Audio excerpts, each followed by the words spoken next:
Hey there. Good morning, everybody. I'm taking the time to send out another video for a very, very powerful self-healing practice. And this one has two versions, one for men and one for women. The one I'm going to go through today is for women. So we are stuck at home, and this is the perfect time to engage in some very deep and intentional practices of self-healing and purification. In fact, I would argue that if you're not doing self-purification practices, you are disserving your own health and well-being in the most potent way. A lot of people are numbing out with food, with alcohol, with media, with just binge watching whatever you can get. And I want to just invite you to consider where your creative energy is coming from and where that's being fed. And one of the things that I'm going to be talking about is the purification of sexual energy and the creative source within us, which is all the second chakra. So the second chakra is basically the center of our pelvis. And for women, that is the uterus and the organs of reproduction. And for men, it also includes the organs of reproduction. But deep up in between the kidneys is this space that the Chinese medicine acknowledges as the birthplace and the holding place of Jing. And that is our prenatal essence. And that is actually the seed place that all of our sexual and generative energy comes from. So it includes kind of that whole region of the body. And sexual energy is not just the place that we are able to call forth our life essence and then create more human beings. It is also the birthplace of anything creative that we have to offer the world. Whether it's an idea or a painting or a dance or a musical offering, any kind of a gesture, anything that you give birth to and bring forth lives ultimately in your second chakra. And so most of us are carrying around a lot of damage. We're leaking a lot of energy from this area, and most of it is unconscious. So this is a practice to bring into conscious presence the healing that is needed for this very, very powerful energy center.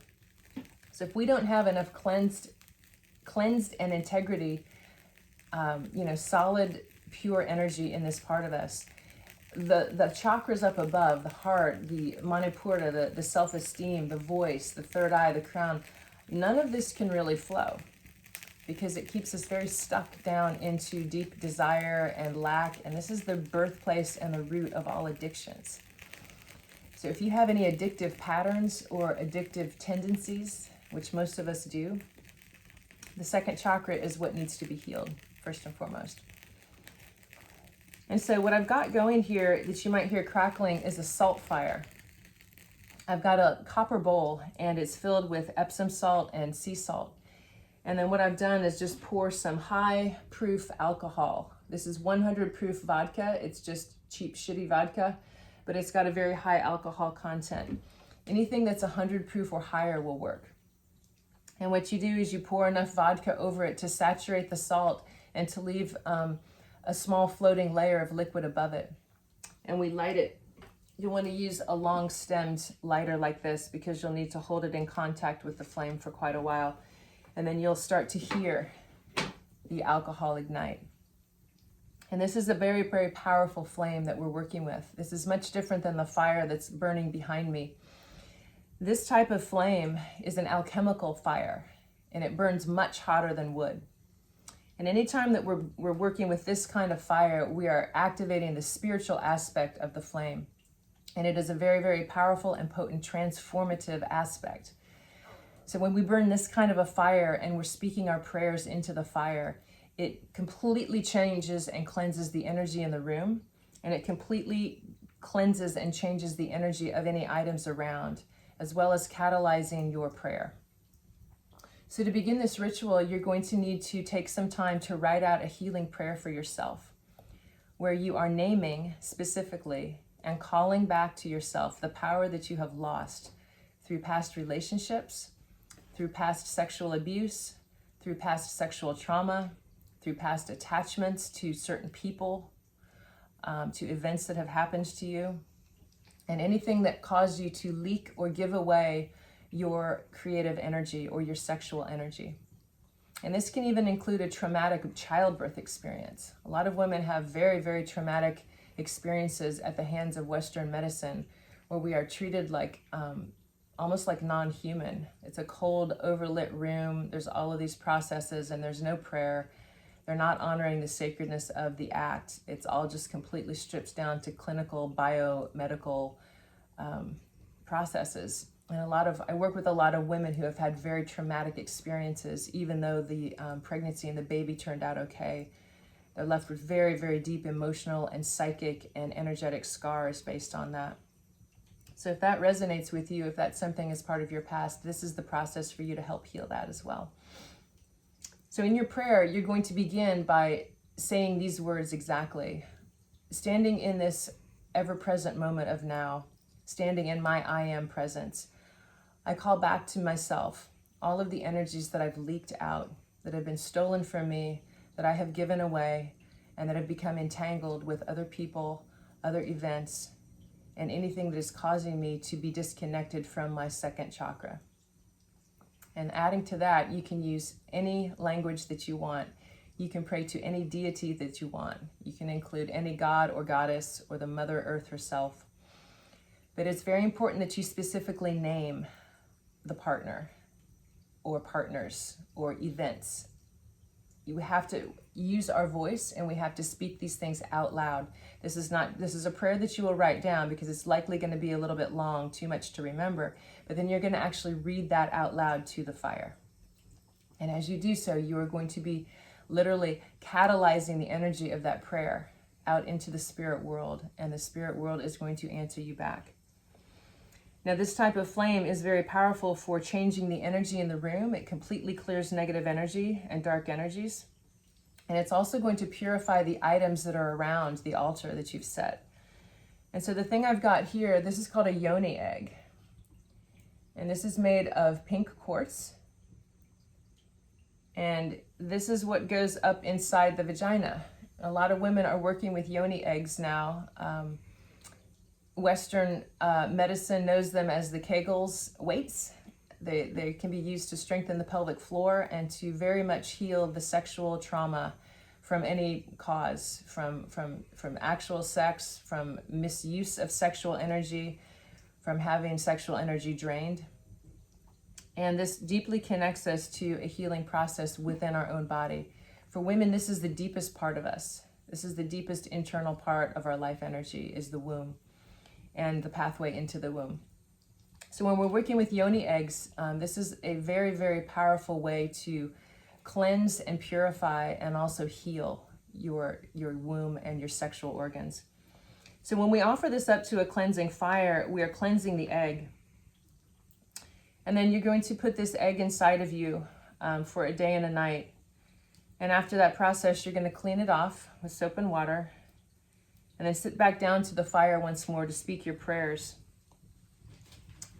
And what I've gathered are some sacred herbs. And these all happen to grow on my land in my front yard. I have comfrey and sage and rosemary and mugwort and pine pollen that I gathered, and pine needles and lavender. And what we're going to do with all of these things is to put them in a Ziploc bag. All of this and the yoni egg go into the bag. We're going to seal it up with our prayer. You can add some white sage, anything else that you feel called to add. And then I'm going to take this out to my outdoor altar in the front yard, and I'm going to bury it into the earth. And this is happening for me right at the time of the new moon. So this is super potent energy to work with, is full moon and new moon energy. But you can do this at any time that you feel called to. I'm going to bury this in the earth for at least a night or two. And what's going to happen is this yoni egg has been imprinted with my DNA. It's got an energetic signature. Even though I've cleaned it and washed it off and it's now just, this crystal egg to the naked eye, it's actually been programmed with my deepest life energy, my sexual energy, my own signature frequency that comes from the deepest part of myself, my creative self. So when I offer that imprint and that item and these sacred healing herbs in a package with my prayer deep into the womb of Mother Earth for her to hold and purify, what's going to happen is she is going to cleanse it. She is going to recharge it. And the earth is the ultimate thing that receives back all of the energy that needs to be recycled through the creative process. This is why so many shamanic practices have us vomiting. So many medicines cause a purge of some sort. And when you're fortunate enough to be in a retreat setting, most of the time we're allowed to vomit right into the earth. And that is the ultimate reception of the energy that needs to be received back to the mother, cleansed and purified, recycled, sent back out into the system. So by engaging in this sacred practice, you are sending your own special order of the energy that you wish to have rebirthed, repurified, and returned to you in a stronger, purer, and more coherent form. So then you're going to, in a few days, dig up the bag, and everything is going to be nice and clean inside. So you're just going to be able to take the egg out and put it right back inside. And then you can take that practice wherever you want it. If you're working with yoni eggs, it's really good to work with them at night, because that holds a very safe and sacred space while we're doing our dream work and while our body is regenerating. So I'll put some links in the bottom, and I hope that you gained some information that will really help you transform this powerful energy center in your body. We've been taught, especially as women, that this area is meant to carry shame, and we're not really meant to know ourselves, and it's all just to try to take our energy away. And the way that we heal is by calling our energy back, by having a safe and sacred process to cleanse it, and then claiming it back. So it's very important to use your voice. Make sure you're speaking your prayers out loud. And I wish you health, happiness, and well-being. Namaste.